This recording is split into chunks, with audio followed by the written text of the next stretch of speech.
Okay, आवाज़ नहीं आ रहा था अभी तक ना? ठीक है, गुड आफ्टरनून सबको, हैप्पी रक्षाबंधन। मैं ये आप लोगों को बोल रहा था 2 पॉइंट पहले, ठीक है? कैसा रहा रक्षाबंधन? ठीक, बढ़िया? चलो ठीक है, तो अब वापस बढ़िया वाला पढ़ाई करते हैं, है ना? तो हम क्या देख रहे थे? सेल साइकिल एंड डिवीजन हमारा चल रहा था, माइटोसिस हमने कंप्लीट किया था। अभी हम क्या स्टार्ट कर रहे हैं? मियोसिस स्टार्ट कर रहे हैं। मियोसिस को हिंदी में अर्धसूत्री विभाजन बोलते हैं और इसको इंग्लिश में रिडक्शनल डिवीजन बोलते हैं। रिडक्शन मतलब कोई चीज़ का कमी आना, उसमें हाफ हो जाना, कम हो जाना, उसको रिडक्शन बोलते हैं। तो ये रिडक्शनल डिवीजन है। क्यों? इसका सिग्निफिकेंस क्या है? आपको 4 हैप्लॉइड सेल मिलेगा। फॉर एग्जांपल आप एक डिप्लॉइड सेल से स्टार्ट किए तो इसमें मियोसिस 1 हुआ। मियोसिस 2 भाग में कंप्लीट होता है, मियोसिस 1, मियोसिस 2। मियोसिस 1 होने से इसको M1 लिख रहा हूँ, M1 मतलब मियोसिस 1। मियोसिस 1 होने से आपको 2 सेल मिला, दोनों कैसे हैं? हैप्लॉइड है ना? 2n से क्या हो गया? n हो गया, मतलब हाफ हो गया, ठीक है? 2n से n मतलब हाफ हो गया, रिडक्शन हो गया, कमी आ गया किसमें? प्लॉइडी लेवल में। अब ये दोनों सेल मियोसिस 2 में जाएंगे। आपको इसको मैं लिख दे रहा हूँ M2 मतलब मियोसिस 2, और दोनों सेल से टोटल 4 सेल मिलेगा और चारों कैसे होंगे? हैप्लॉइड होंगे। इसीलिए इसको हम क्या बोलते हैं? इसको रिडक्शनल डिवीजन बोलते हैं। और आपका इसका सिग्निफिकेंस क्या है बोलने से? You will get 4 haploid cell from meiosis. Clear? तो मियोसिस 2 पार्ट में कंप्लीट होता है। मियोसिस 2 पार्ट में कंप्लीट होता है, एक मियोसिस 1 और दूसरा मियोसिस 2, ठीक है? 2 पार्ट में कंप्लीट होगा। मियोसिस 1 हम स्टार्ट कर रहे हैं मियोसिस 2 से पहले। तो मियोसिस, मान लो आपके पास एक सेल है जो कि डिप्लॉइड है, ये मियोसिस में स्टार्ट हो रहा है डिवीजन। तो सबसे पहले ये कहाँ एंट्री करेगा? इंटरफेज में एंट्री करेगा। इंटरफेज में एंट्री किया तो सबसे पहले कहाँ गया? G1, G1 से कहाँ गया? S, S से कहाँ जाएगा? G2, ठीक है? S में क्या होगा? DNA का डुप्लीकेशन होगा। आपको याद होगा, हम लोग पढ़ चुके हैं सब। जब भी स्टार्ट होगा सेल डिवीजन तो सबसे पहले इंटरफेज आएगा, राइट? तो आपके पास ये 2n था, इसमें क्रोमोसोम वगैरह से बनाए, ये ऐसा कुछ आपके पास था, राइट? तो ये 2n है और ये क्रोमेटिड, ये एक क्रोमेटिड, ये तो इसको हम लिखते हैं 2n 2c। क्या लिखते हैं इसको? 2n 2c। 2 क्रोमोसोम है इसलिए 2n और 2 क्रोमेटिड है इसलिए 2c। डीएनए का डुप्लीकेशन हुआ तो यहाँ पे क्या हो जाएगा? 2n 4c हो जाएगा। जो डीएनए का कंटेंट है, c मतलब क्या बताया था आपको? कंटेंट बताया था। कंटेंट मतलब मात्रा, है ना? अमाउंट। अमाउंट क्या हो गया? डीएनए का डबल हो गया यहाँ पे। तो इसको हम ऐसे बना देंगे, अब ये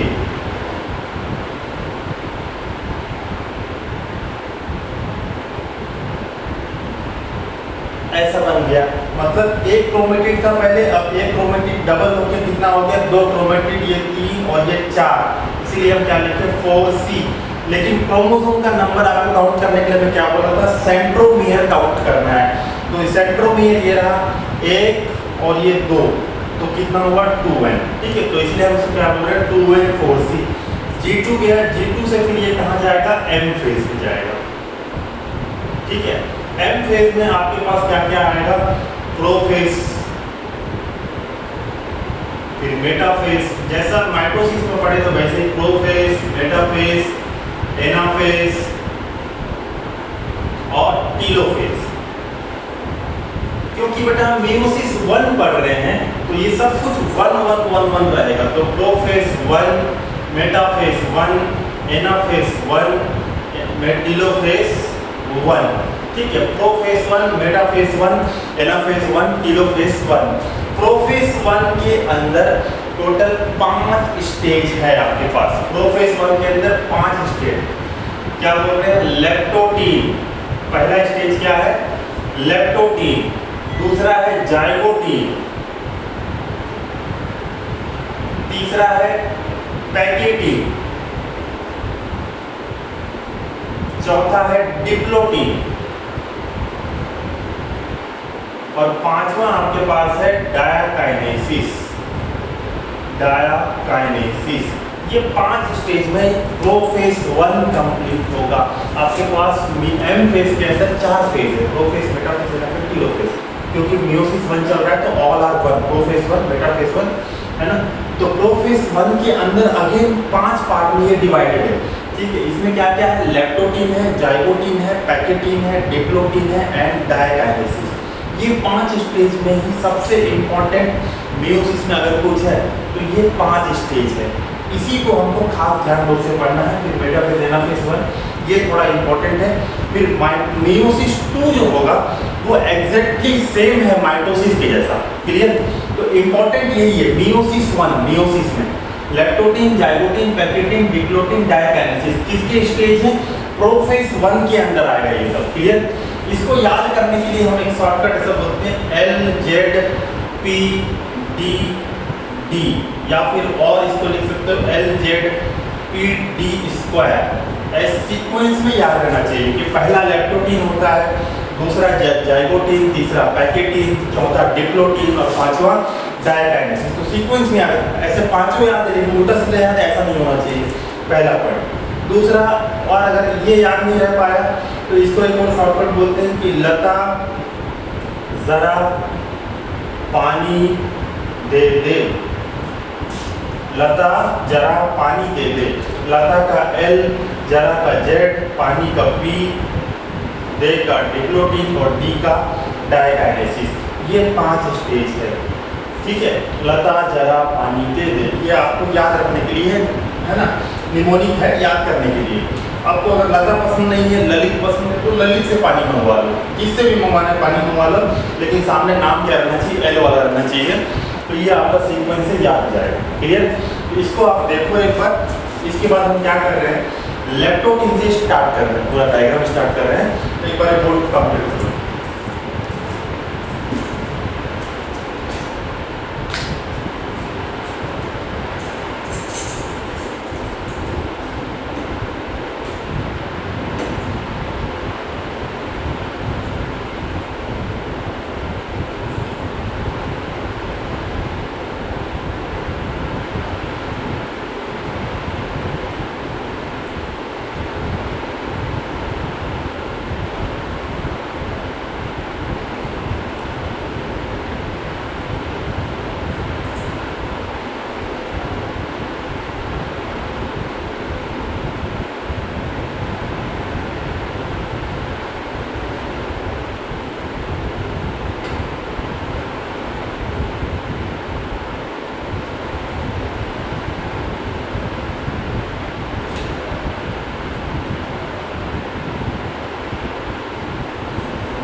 चलो आगे बढ़ते हैं।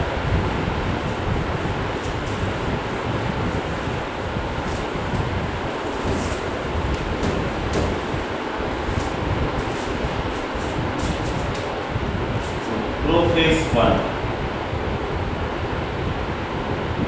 क्या क्या होगा यहाँ पे इवेंट्स। पहला इवेंट्स ये होगा कि न्यूक्लियर मेम्ब्रेन, न्यूक्लियोलस, ये सब डिसअपीयर होगा। जैसे प्रोफेज 1 में होता था माइटोसिस में, सेम स्टोरी यहाँ पे भी चलेगा। ऑर्गेनल्स डिसअपीयर, ऑर्गेनल्स डिसअपीयर, और chromosome condensation, chromosome starts condensation, condensation होना स्टार्ट हो जाएगा क्रोमोसोम का।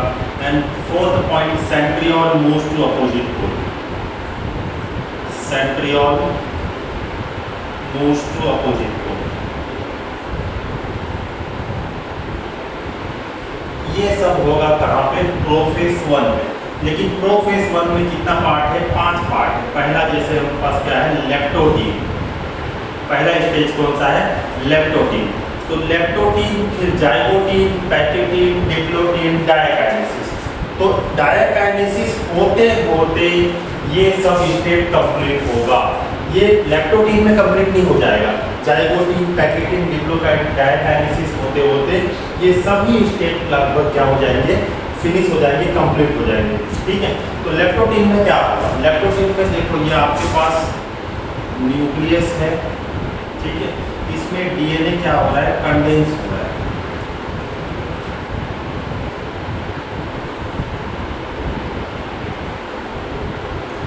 और डीएनए में कुछ इस तरीके का आपको बीड्स दिख रहा है, कुछ गठान गठान जैसा बीड्स दिख रहा है।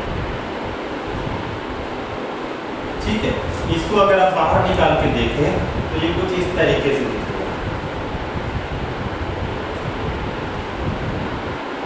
ठीक है। इस स्ट्रक्चर को हम बोल रहे हैं क्रोमोमियर। क्रोमोमियर, क्रोमोसोम नहीं है। क्रोमोसोम से पहले, फुल्ली कंडेंस होने से पहले जो स्ट्रक्चर ये बना है, इसको आप क्या बोल रहे हो? क्रोमोमियर। लेप्टोटीन स्टेज में दिखेगा। ठीक है। और इसमें यहाँ पे आपके पास धीरे धीरे क्या होंगे? ये साइड में जाके कुछ इस तरीके से अरेंज हो जाएंगे।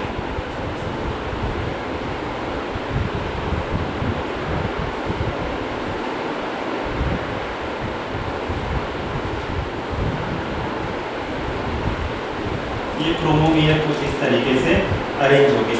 ये जो स्टेज आपको दिख रहा है, इसको बोलते हैं बुकेट स्टेज। Bouquet stage. ठीक है। तो बुकेट स्टेज कब विजिबल होता है?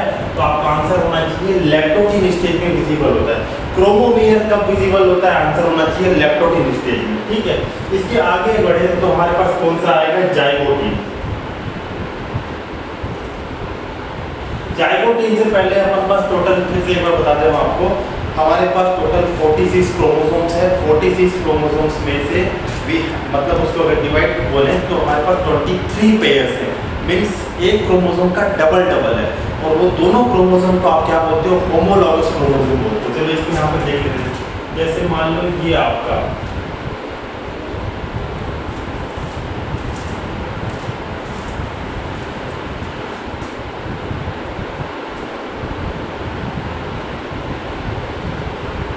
ये आपका क्रोमोसोम यूं इस तरीके से आया है ना। एस फेज में डुप्लीकेशन होने के बाद में दो क्रोमेटिड हो गया था। तो ये आपका क्रोमोसोम है। अभी प्रोफेज 1 में क्या चल रहा है? आपके पास 2n4c चल रहा है। 2n4c चल रहा है। आपको याद होगा इंटरफेज से एस फेज में डबल हो गया था कंटेंट, तो 2c से 4c हो गया था। तो ये 4c, 1 2 3 4 क्रोमेटिड। क्लियर? अब ये जो दोनों क्रोमोसोम है, इसको हम बोलते हैं होमोलॉगस क्रोमोसोम। Homologous chromosome. ठीक है। होमोलॉगस क्रोमोसोम मतलब देखो, एग्जांपल हम लोग ले रहे हैं, जैसे कि 23 पेयर है, तो हम क्या करें? सिंगल पेयर लेके देख रहे हैं। मान लो कि एग्जांपल ये क्रोमोसोम नंबर 1 है, तो क्रोमोसोम नंबर 1 एक फादर से मिला हुआ है, एक मदर से मिला हुआ है, और एस फेज में इनका डुप्लीकेशन हुआ है, तो 4 क्रोमेटिड आपको दिख रहा है। क्लियर? अब इसको ध्यान से देखना, ये दोनों जोड़े को हम क्या बोल दिए? होमोलॉगस क्रोमोसोम बोल दिए। होमोलॉगस मतलब क्या होता है? स्ट्रक्चर सेम है बट फंक्शन थोड़ा बहुत क्या होगा? डिफरेंट होगा। तो इसीलिए इसको हम क्या बोलते हैं? Homologous chromosome. Structure similar but functionally bit different. ठीक है। चलो इसमें अब क्या कर रहे हैं? हम इसको लेबल कर लो। मान लो 1, इस क्रोमेटिड आपको 2, ये 3 और ये 4। तो यहाँ ध्यान से देखना, 1 और 2, 1 और 2 और 3 and 4, ये और ये वाला, ये वाला, ये वाला और ये वाला, ये वाला आपस में क्या है? सिस्टर क्रोमेटिड्स है। सिस्टर क्रोमेटिड्स है। क्लियर? दूसरी बात, 2 और 3, एक इसका और दूसरे वाले ये वाले क्रोमोसोम का 2 और 3, 1 एंड 4, 2 एंड 3, 1 एंड 4, ये दोनों क्या है, नॉन सिस्टर क्रोमेटिड्स हैं। ये दोनों क्या होगा आपके पास, नॉन सिस्टर क्रोमेटिड्स होंगे। ये पॉइंट समझना जरूरी है क्योंकि अभी जाइगोट में इसका काम पड़ेगा।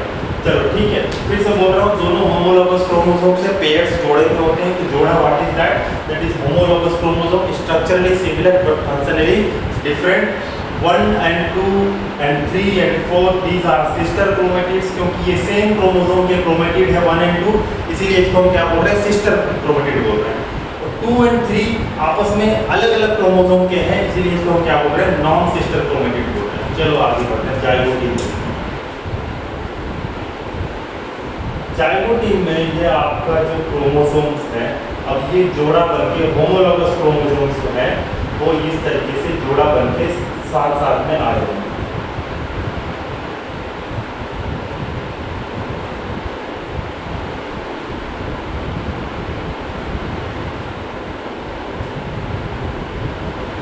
ठीक है, और ये दोनों क्रोमोसोम के बीच में ये दो क्रोमोसोम, ये एक क्रोमेटिड, दूसरा, तीसरा, चौथा, 4 क्रोमेटिड, 2 क्रोमोसोम, और इस दोनों क्रोमोसोम्स के बीच में एक प्रोटीन का डिपोजिशन होगा।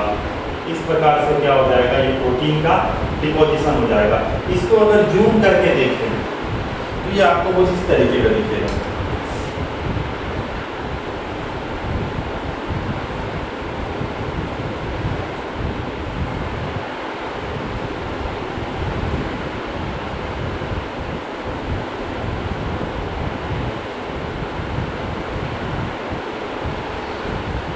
ये आपका दो होमोलोगस क्रोमोसोम्स और इसके बीच में ये कुछ प्रोटीन डिपॉजिट हो गया है, कुछ प्रोटीन डिपॉजिट हो गया है जो दो नॉन सिस्टर क्रोमेटिड्स को पकड़ के रखा है।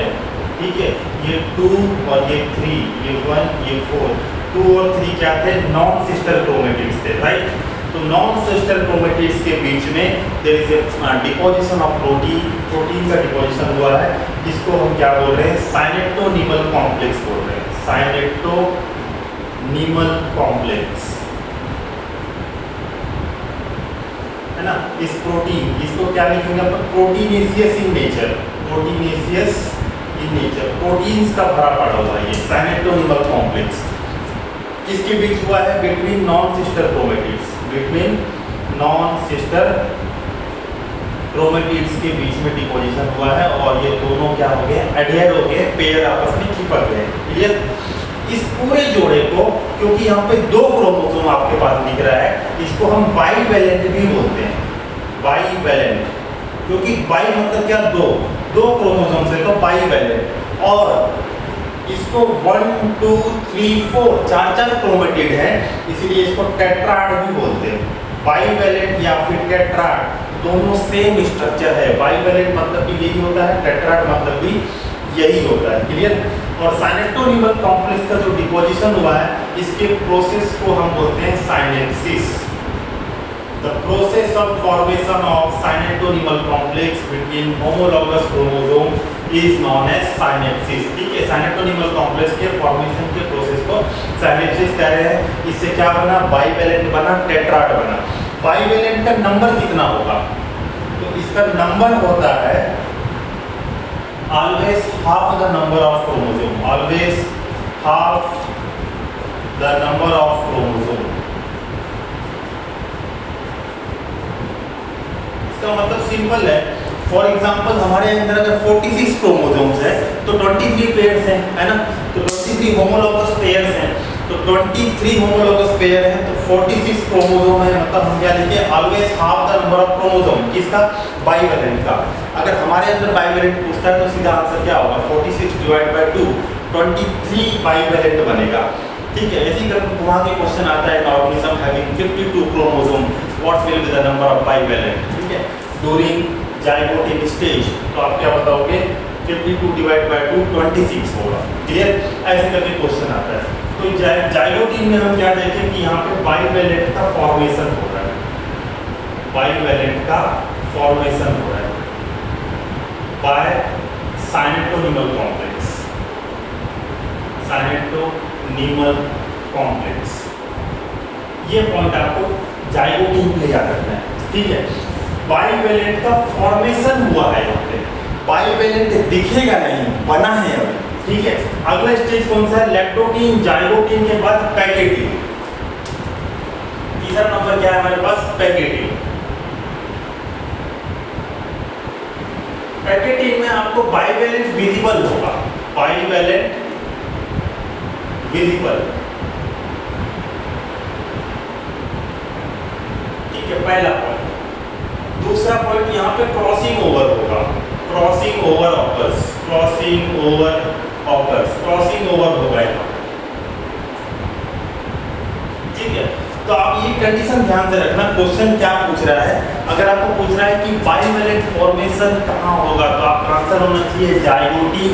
बट बाइवेलेंट विजिबल कब होगा पूछ रहा है, तो आपका आंसर होना चाहिए पैकेटीन। बनता यहाँ पे है, दिखता वहाँ पे, क्लियर।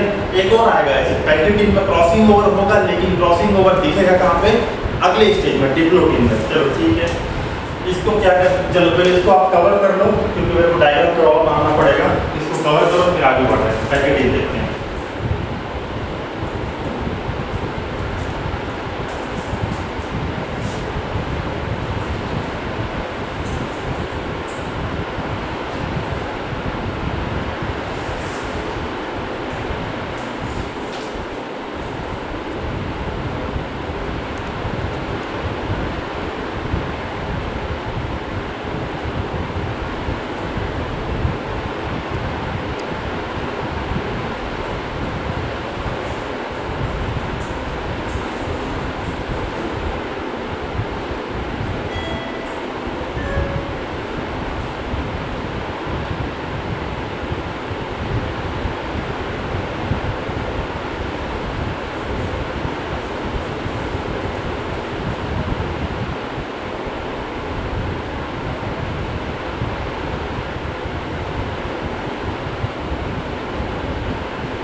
Next is packeting.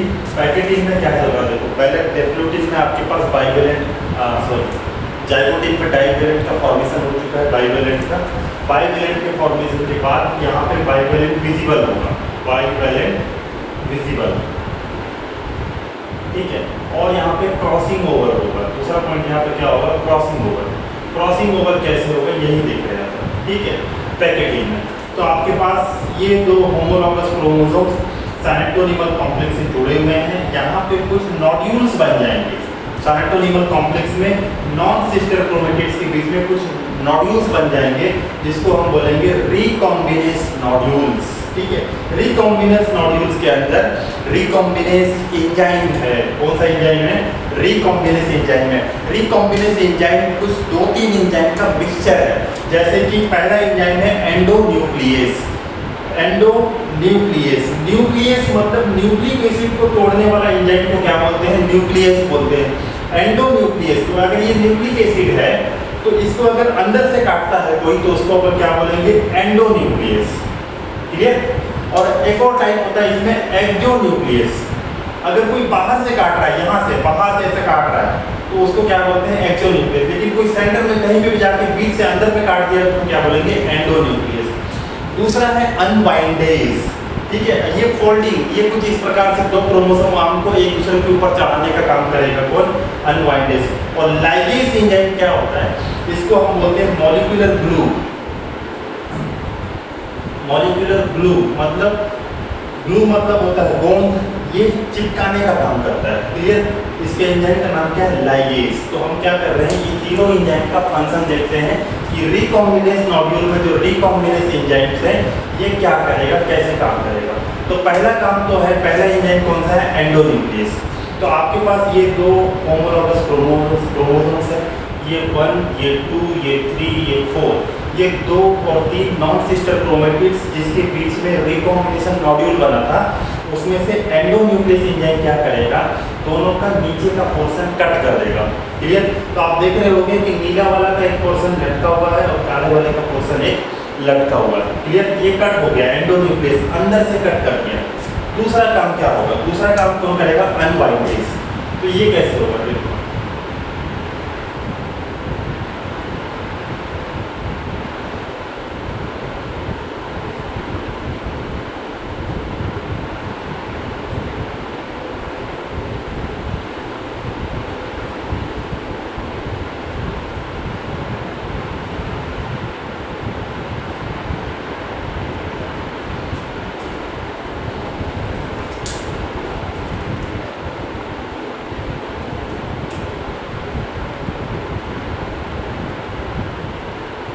ये क्या कर दिया, देखो आपके पास जो नॉन सिस्टर क्रोमेटिड्स थे उनके आर्म्स को पकड़ के एक दूसरे के ऊपर एक्सचेंज करवा रहा है, ठीक है। एक दूसरे के ऊपर क्या करवा रहा है, चढ़ा दे रहा है। तो ये काला वाला आर्म ब्लू वाला आर्म के ऊपर चले गया, तो ये ब्लू वाला है, ये ब्लू वाला ब्लैक की तरफ चला गया है और ब्लैक वाला ब्लैक ब्लू की तरफ आ गया।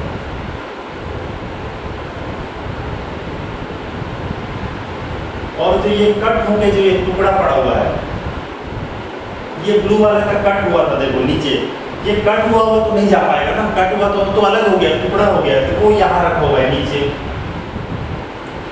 ब्लू वाला के नीचे ही मिल जाएगा आपको इस प्रकार से, और ये ब्लैक वाला यहाँ पे,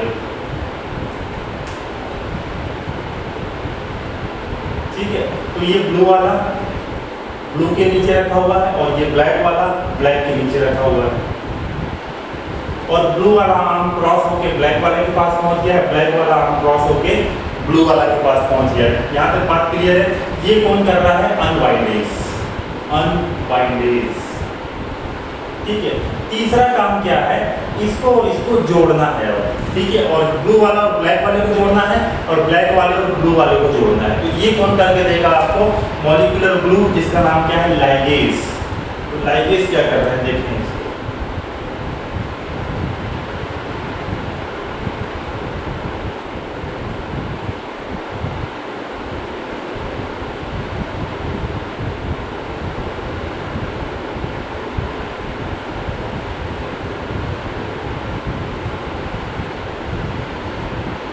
इसमें ये ब्लैक वाला में ब्लू वाला ऐड हो गया, जुड़ गया, और ये ब्लू वाला है आपका,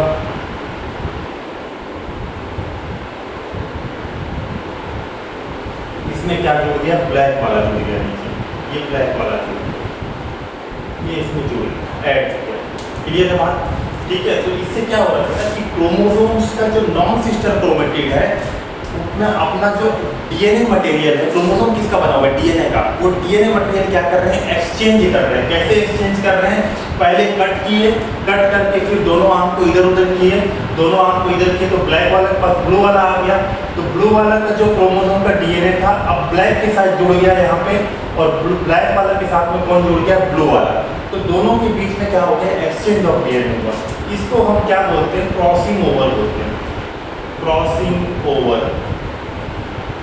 ठीक है, क्रॉसिंग ओवर बोलते हैं इसको। इसको हम और एक चीज बोलते हैं कि this is a cytological proof. इसको हम क्या, एक और इस पूरा स्ट्रक्चर जो बना है इसको बोलते हैं काइस्मेटा। इसको हम क्या बोलते हैं, काइस्मेटा। काइस्मेटा बन रहा है मतलब it is a cytological proof of crossing over. ठीक है, ये जो एक्स से पैसा बना है एक्सचेंज होके, और जो नया नया मटेरियल एक्सचेंज हो गया है, ये एक्स से को हम क्या बोलते हैं, काइस्मेटा बोलते हैं। तो काइस्मेटा फॉर्मेशन कहाँ हो रहा है, पैकेटिंग में हो रहा है। काइस्मेटा फॉर्मेशन कहाँ हो रहा है, पैकेटिंग में हो रहा है। अभी हम क्या देख रहे हैं, पैकेटिंग।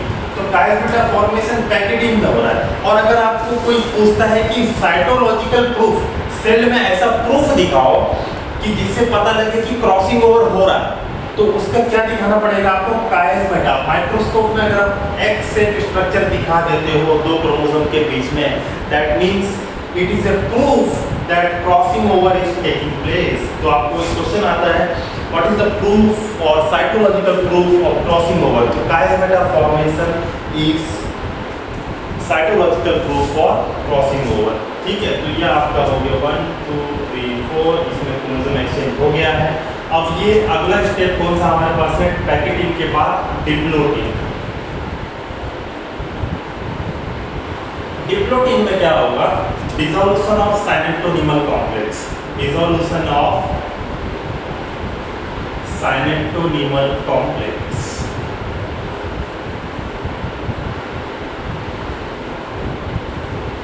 दूसरा पॉइंट होगा काइस्मेटा विजिबल होगा। यहाँ पे बना था काइस्मेटा, फॉर्मेशन कहाँ हुआ था, पैकेटिंग में हुआ था। दिखेगा कहाँ पे, डिप्लोटिन में दिखेगा काइस्मेटा विजिबल। ये दो पॉइंट कहाँ होगा, डिप्लोटिन में होगा। ठीक है, पैकेटिंग में बनेगा, क्या बनेगा, काइस्मेटा, और दिखेगा कहाँ पे आपको, डिप्लोटिन अगले स्टेज में दिखेगा। क्लियर है, कैसे दिख रहा है देखो, इसको समझो बात। ये दो क्रोमोसोम आपस में क्या है, साइनेप्टोनिमल कॉम्प्लेक्स से इस प्रकार से जुड़े हुए थे।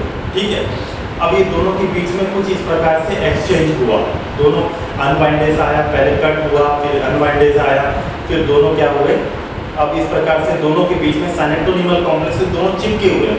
अब जैसे ही डिप्लोटिन में ये जो साइनेप्टोनिमल कॉम्प्लेक्स दोनों के बीच जो प्रोटीन है, इसको तोड़ा जाएगा। डिसोल्यूशन मतलब ब्रेकडाउन ऑफ साइनेप्टोनिमल कॉम्प्लेक्स। जैसे ये ब्रेकडाउन होगा तो ये दोनों क्रोमोसोम इस प्रकार से कुछ ऐसा स्ट्रक्चर आपको दिखना चालू होगा। ठीक है, इस प्रकार से स्ट्रक्चर, पहले ये ऐसे थे, अब ये जैसे जैसे टूटने लगेगा बीच का प्रोटीन ऐसे दिखेगा। ये एक्स शेप जैसे दिखेगा, इसको हम बोलते हैं काइस्मेटा। ये कहाँ दिखेगा आपको, डिप्लोटिन में दिखेगा। कब दिखेगा, जब साइनेप्टोनिमल कॉम्प्लेक्स दोनों के बीच का जो चिपके हुए थे, ये प्रोटीन टूटने लगेगा, तब दिखेगा आपको ये एक्स शेप। तो काइस्मेटा विजिबल कहाँ होगा, डिप्लोटिन में, साइनेप्टोनिमल कॉम्प्लेक्स। क्लियर। अब लास्ट आपका फेज कौन सा होता है, डायकाइनेसिस। अच्छा, एक और पॉइंट यहाँ पे, डिप्लोटिन में अपन ह्यूमन रिप्रोडक्शन पढ़े थे, तो उसमें oogenesis पढ़े थे। उसमें हम ये पढ़े थे कि बिफोर बर्थ जो एग था वो मियोसिस 1 स्टार्ट कर चुका था और प्रोफेज 1 में जाके अरेस्ट हो गया था, ऐसा हम बताया था आपको। तो अभी हम क्या पढ़ रहे हैं, प्रोफेज ही पढ़ रहे हैं। प्रोफेज में पैकेटिन अभी पढ़ रहे हैं, अभी डिप्लोटिन पढ़ रहे हैं। ठीक है, तो प्रोफेज 1 में अरेस्ट हो जाता है बिफोर बर्थ एक, मियोसिस 1 के प्रोफेज 1 में। प्रोफेज 1 में भी 5 स्टेज है, लैक्टोटिन, जाइगोटिन, पैकेटिन, डिप्लोटिन और डायकाइनेसिस। इस 5 स्टेज में से वो डिप्लोटिंग स्टेज में जाके लटका हुआ रहता है, अरेस्ट होके रहता है। ठीक है, तो इसको हम बोलते हैं कि प्रोलॉन्ग्ड डिप्लोटिंग। प्रोलॉन्ग्ड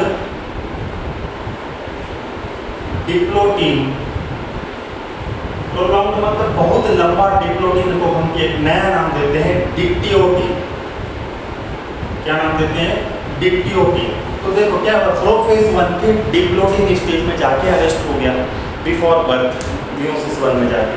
अब वो जब प्यूबर्टी आएगा तो पहला एक मियोसिस 1 कंप्लीट करेगा, डिप्लोटिंग के बाद बढ़ेगा। मतलब समझो कि अगर 12 साल बाद प्यूबर्टी आया तो वो 12 साल उस स्टेज में अटका हुआ था डिप्लोटिंग। तो ये डिप्लोटिंग क्या हो गया, बहुत लंबा हो गया, प्रोलॉन्ग्ड डिप्लोटिंग हो गया। इस स्टेज को हम एक स्पेशल नाम देते हैं डिक्टियोटिंग।